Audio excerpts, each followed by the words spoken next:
नमस्कार। आज मैं इस वीडियो में ये जो क्लास 12 का चैप्टर है principles of inheritance and variation, इसका मैंने कुछ आइडिया दिया है। आज मैं पड़ोस में एक प्लांट है अपराजिता जिसको कहते हैं, क्लाइटोरिया इसका जीनस है, जेनेटिक नेम क्लाइटोरिया है, क्लाइटोरिया स्पीसीज का है।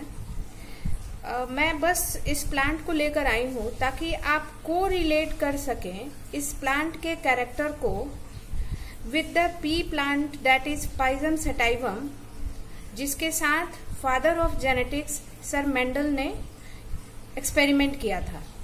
ओके, ये पी प्लांट नहीं है, ये तुम्हारा मटर का पेड़ पौधा नहीं है, ये एक ऑर्नामेंटल प्लांट है जिसको क्लाइटोरिया कहते हैं, और ये तुम्हारे घर गार्डन में होता है। ये रिलीजियस प्लांट भी है और इसको अपराजिता कहते हैं, और भी बहुत सारे हिंदी नेम है इसके। चूंकि ये फेविएसी फैमिली से है और कैरेक्टर्स इसके और पाइजम सटाइवम के बहुत सारे टैली करते हैं, इसलिए मैं सोची कि इसके कैरेक्टर को क्यों ना हम पाइजम सटाइवम मटर के पेड़ से, मटर के पौधे से, जो कि पी प्लांट है, जिसपे मेंडल ने एक्सपेरिमेंट किया था, उससे मैं कंपेयर करके बताऊं कि इसका कौन कौन सा कैरेक्टर सर मेंडल ने लिया था और उन्होंने एक्सपेरिमेंट को किया। ओके, प्लीज नोट करिएगा कि ये मटर का पौधा नहीं है, मैं बस उस मटर के पौधे के प्लेस पे इसको रख रही हूँ, और बहुत सारे जो प्रिंसिपल्स ऑफ इनहेरिटेंस और जो लॉज मेंडल ने दिए थे वो इसके साथ भी प्रूफ किया जा सकता है एक्सपेरिमेंट करके। मटर का पौधा इसी से टैली करता है, ये भी फेविएसी फैमिली का है और मटर भी फेविएसी फैमिली का ही है। तो आपके एनसीईआरटी बुक में देखिए कि मेंडल ने क्या क्या कैरेक्टर्स लिए थे। मेंडल ने 7 कैरेक्टर लिया था अपने मटर प्लांट का। ओके, मैं सब धीरे धीरे करके समझाऊंगी, लेकिन आज मैं बस आपको रिलेट करिए ये सारे कैरेक्टर्स को अपने इस पौधे के साथ। ओके, ये क्लाइटोरिया का पौधा है जो कि मटर प्लांट नहीं है, और लेकिन बस हम इसको टैली कर रहे हैं मटर प्लांट के साथ उसके कैरेक्टर्स को। हम जब इसकी क्लास सीरियसली चलेगी तो मैं बताऊंगी कि मेंडल ने कैसे किया, ट्रू लाइन जनरेशन कैसे बनाया, इन सभी को मैं इस पौधे के साथ केवल कैरेक्टर्स को दिखाना चाहती हूँ, आपको समझाना चाह रही हूँ। पहला कैरेक्टर मेंडल ने लिया था, पहले तो इस पौधे का, मानिए ये मटर का पौधा हो, मान लीजिए, तो इस मटर के पौधे का 7 कैरेक्टर उन्होंने लिया था, जिसको अपने जेनेटिक्स के स्टडी का बेस बनाया। Okay, then what were these characters, ये सभी कैरेक्टर्स क्या क्या थे। Come to the first character that is सबसे आसान वाला, स्टेम हाइट, जो कि अक्सर हम hybrid, monohybrid cross, dihybrid cross में देखते हैं। स्टेम हाइट, तो this is called as stem height. जब ये पौधा ये एक वाइन है, मतलब क्लाइंबर्स है, ये दूसरे पौधे पे रहता है क्लाइंबर की तरह, तो ये जो स्टेम इंटरनोडल स्पेस है दोनों के बीच का, और ये पौधा कितना लंबा है, इसको कहते हैं स्टेम हाइट। ओके, इसका कॉन्ट्रास्ट फीचर होगा अगर दूसरा पौधा है और वो छोटा है तो। देखो, मैं एक पौधा अपने साथ रखी हूँ, इट मीन्स कि ये सभी दोनों कंट्रास्टिंग फीचर्स में से सिर्फ एक ही फीचर ये पौधा शो कर रहा है। मेरे पास 2 पौधे रहते तो मैं कंपेयर करके ये दोनों कंट्रास्टिंग फीचर दिखाती, अगर वो दोनों पौधे अलग अलग रहते तो। लेकिन मेरे पास एक ही पौधा है, तो इसके फीचर्स से कंपेयर करेंगे कि इसमें ये कौन सा फीचर मिल रहा है। ओके, तो पहला फीचर है स्टेम हाइट का। स्टेम हाइट में हम देखेंगे कि जो डोमिनेंट फीचर है वो टॉल है, और ये जो प्लांट है वो टॉल प्लांट है। ओके, जैसे इसको मैं अगर पूरा दिखाने की कोशिश करती हूँ तो ये आपका टॉल प्लांट होगा, ये पूरा लंबा प्लांट है। इसका कंट्रास्टिंग प्लांट ये होगा, फीचर ये होगा कि दूसरा प्लांट में भी छोटा होगा तो वो ड्वार्फ हो जाएगा। Okay, now come to the flower position. Flower position में जो डोमिनेंट कैरेक्टर है, देखिए डोमिनेंट ट्रेट मीन्स जो ट्रेट आपका F1 जनरेशन में आएगा, पेरेंट प्लांट फ्यूज करके गैमेट जो ऑफस्प्रिंग बनेगा, मिनिएचर प्लांट बनेगा, न्यू ऑफस्प्रिंग, उसमें जो F1 जनरेशन में, फर्स्ट जनरेशन में जो कैरेक्टर दिखता है उस कैरेक्टर को डोमिनेंट कैरेक्टर कहते हैं। ओके, तो जो फर्स्ट कैरेक्टर जो दिखेगा वो डोमिनेंट कैरेक्टर है। और फ्लावर पोजीशन में जो एक्सियल पोजीशन है, अब देखो इसमें फ्लावर पोजीशन को ढूंढो, फ्लावर कहाँ है, ढूंढते हैं, see here is the flower. और देखो ये कैसे लीफ के एक्सिल में ये फ्लावर है, लीफ के एक्सिल में ये फ्लावर है। ओके, तो this plant I think it is showing all the, I think 2 characters, stem height also it is elongated and the position of flower also the axial means in the axis of, in the axil of leaf। ये आपका पत्ता हो गया और इस पत्ते के बीच में एक्सिल में ये फ्लावर है। तो ये जो प्लांट है ये डोमिनेंट कैरेक्टर शो कर रहा है फ्लावर का भी, that is axillary flower. If अगर ये फ्लावर टर्मिनल पे रहता, लास्ट पे रहता, तो वो रिसेसिव कैरेक्टर है। तो ये 2 कैरेक्टर आप समझे फ्लावर का, जिसको मेंडल जी ने लिया था, मेंडल ने लिया था। उसके बाद है हमारा pod colour. Come to the pod now, pod पे आते हैं। In the Leguminosae family the fruit is called as pod. जो फ्रूट होता है ये इसका फ्रूट है, fruit is called as pod. Okay, अब यहाँ पे देखेंगे pod color green, here see it is pod and it is green color।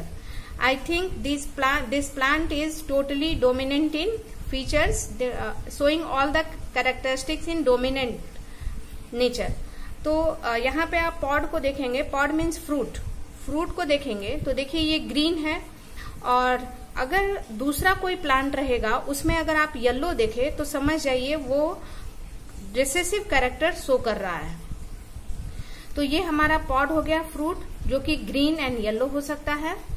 Now the now the next character is the pod shape, full constricted. Pod shape पे ध्यान दो, ये full है। Constricted कैसा रहता, अगर ये ऐसे कंस्ट्रिक्टेड मीन्स कभी कभी आप मटर के फ्रूट को देखेंगे उसमें एक एक दाने जो है वो ऊपर से ही एकदम कंस्ट्रिक्टेड कवर्ड अच्छे से नजर आते हैं, मतलब उनका शेप जो है वो ऐसे ऐसे होगा, वो मीन्स उनका शेप ऐसे ऐसे और ऐसे ऐसे जाएगा, दिस कंस्ट्रिक्टेड। यहाँ पे शेप में भी देखो ये जो प्लांट है ये डोमिनेंट कैरेक्टर शो कर रहा है, pod. The fruit is called pod and here it is full, ये फुल है। अगर ये कंस्ट्रिक्टेड रहता तो रिसेसिव कैरेक्टर रहता। Now come to the flower colour. Flower colour पे आते हैं यहाँ पे हम लोग। Flower colour here if it is violet then it is dominant, dominant trait. ये सब क्या है मैं बाद में बताऊंगी, अभी मैं बस केवल कैरेक्टर्स को इस रियल प्लांट से तुमको दिखाने की कोशिश कर रही हूँ कि देखो क्या प्लांट पे हम कैसे किस कैरेक्टर को ले रहे हैं। और ये प्लांट पाइजम सटाइवम का नहीं है, क्लाइटोरिया का है। I am just making you understand with this plant because it also belongs to the Fabaceae family.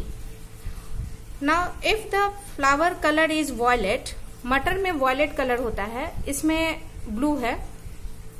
If the flower color is violet, then it is dominant. This is blue color, it is dominant in this plant. And if the flower color is white, then it is recessive. अगर ये white रहेगा तो recessive रहेगा। तो हम धीरे धीरे इस कंक्लूजन पे पहुंच रहे हैं कि मैंने जो ये प्लांट अपने पड़ोस से लिया है ये पूरा अपना कैरेक्टर क्या दिखा रहा है, डोमिनेंट कैरेक्टर दिखा रहा है। यहाँ पे फिर आएंगे हम लोग the seed colour. Okay, seed पे आते हैं। तो मैंने पॉड भी इकट्ठा कर रखा है, ये देखो पॉड, ये पॉड सूख चुके हैं तो इसमें आपके सीड निकलेंगे। चलो सीड निकालते हैं इसके। सीड ऐसे निकला, सी हियर द सीड, आपका सीड है यहाँ पे, these are the seeds. Okay, now Mendel ने किस कैरेक्टर को डोमिनेंट और रिसेसिव सीड के मामले में रखा था? तो यहाँ पे अगर हम सीड को रख रहे हैं, दीज आर द सीड्स। अगर सीड येलो है और ग्रीन है, तो चूंकि ये मटर का केस था तो येलो एंड ग्रीन, यहाँ पे ये ब्लैक है तो मे बी ब्लैक और दूसरा कलर इसका डोमिनेंट हो, लेकिन जो भी कलर है इसका, ये जो कलर है वो डोमिनेंट है। Okay, now the seed shape round and wrinkled, यहाँ पे ध्यान देंगे सीड शेप पे। अगर दूसरा भी पॉड अगर हम फोड़ते हैं, को रिलेट करो, यहाँ पे प्लासेंटा भी हम देख सकते हैं, प्लासेंटा मार्जिनल है। देखो कैसे ओवरी के अगर ये फ्रूट नहीं बना रहता तो उसके मार्जिन में ये सीड्स लगे हुए हैं। तो अगर एक सीड को हम लोग लेते हैं और ध्यान से देखते हैं तो मुझे तो ये सीड कंस्ट्रिक्टेड लग रहा है, और कंस्ट्रिक्टेड लग रहा है या मे बी राउंड हो। तो ये अगर कंस्ट्रिक्टेड रहेगा मतलब मुड़ा मुड़ा रहेगा तो वो तुम्हारा रेसेसिव कैरेक्टर है। और अगर ये आई थिंक कि कंस्ट्रिक्टेड ही है, कंस्ट्रिक्टेड है, ओके, तो अगर ये कंस्ट्रिक्टेड है then it is recessive shape of the seed. अगर पूरा राउंड रहता तो it will be the dominant shape of the seed. तो मैंने बस इस चैप्टर को स्टार्ट करने में ये सारे जो मेंडल साहब ने ये जितने कैरेक्टर्स लिए थे, 7 कैरेक्टर पी प्लांट के लिए थे, मैंने तुमको इस क्लाइटोरिया के पौधे से, जो कि एक ऑर्नामेंटल है but it belongs to a Fabaceae family, इससे तुमको समझाने की कोशिश की है कि कैसे स्टेम लेंथ लेते हैं, कि लेंथ कितना टॉल है या शॉर्ट है। फिर प्लांट के फ्लावर को देखते हैं कि ये एक्सिल में है कि टर्मिनल है, एक्सिलरी डोमिनेंट हो गया। फिर हम पॉड कलर को देखते हैं कि ग्रीन है कि येलो है, अगर ग्रीन है तो ये डोमिनेंट हो गया। फिर पॉड के शेप को देखते हैं कि ये फ्लैट है या कंस्ट्रिक्टेड है, फ्लैट है तो डोमिनेंट हो गया, कंस्ट्रिक्टेड रिसेसिव होगा। फिर सीड के कलर को देखेंगे कि सीड का कलर कैसा है, जैसा अगर मटर है तो मटर में येलो सीड डोमिनेंट है और व्हाइट ग्रीन सीड रिसेसिव है। फिर सीड का शेप देखेंगे।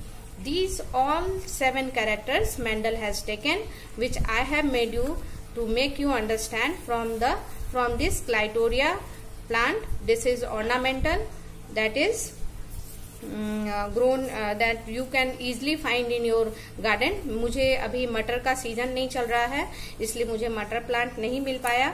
If I will get मटर, then I will make you understand with the मटर plant, that is pea plant also. Okay.